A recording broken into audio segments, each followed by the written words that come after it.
Dalam masa 2 tahun hingga 2023, lebih 6,500 pelajar sudah meraih manfaat daripada skim kemasukan awal atau EAE bagi ITE dan Politeknik. Bagi golongan dewasa pula, sekitar 40 orang dapat melanjutkan pengajian di ITE dan Politeknik melalui EAE berdasarkan pengalaman kerja mereka. Saya bertemu dengan dua orang penuntut yang berkongsi bagaimana skim tersebut dapat membantu dalam pengajian dan kerjaya mereka.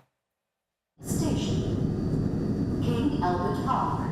Inilah sebahagian rutin harian Muhammad Izzuddin Zainuddin di tempat kerjanya di depo kereta api SPS Transit. Sebagai seorang teknisyen, beliau bertanggungjawab memastikan setiap kereta api laluan downtown diperiksa demi keselamatan ribuan penumpang setiap hari. Kita selalu buat inspection dalam kita punya kereta api. Ada punya tepi dia, bawah dia, dalam dia, ni semualah. So let's say kalau kita ada nampak apa-apa yang ada masalah atau ada damage ke apa, dan itu yang kita rectify the fault lah. Minatnya terhadap bidang pengangkutan mendorongnya mengikuti kursus NITEC jurusan Teknologi Transit Cepat. Dengan keputusan yang cemerlang, Izzuddin cuba untuk lanjutkan pengajiannya ke NITEC lanjutan menerusi kemasukan awal atau EAE. Ini membolehkannya menghabiskan pengajian dalam masa setahun sahaja.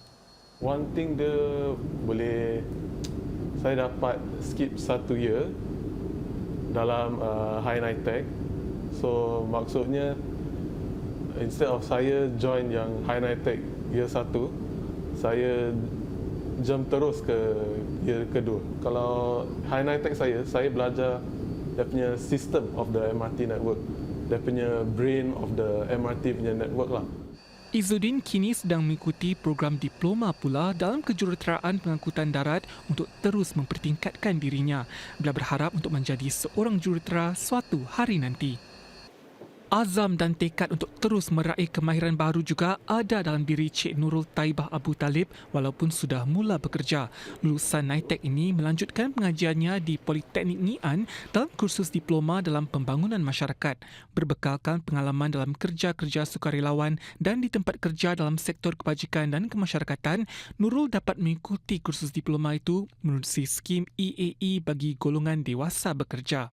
It also focuses on what you've been the work you've been doing for the past years and not only on your academic results. Dunia sekarang semakin meningkat and some companies especially like they demand more in terms of like education. So like when I was like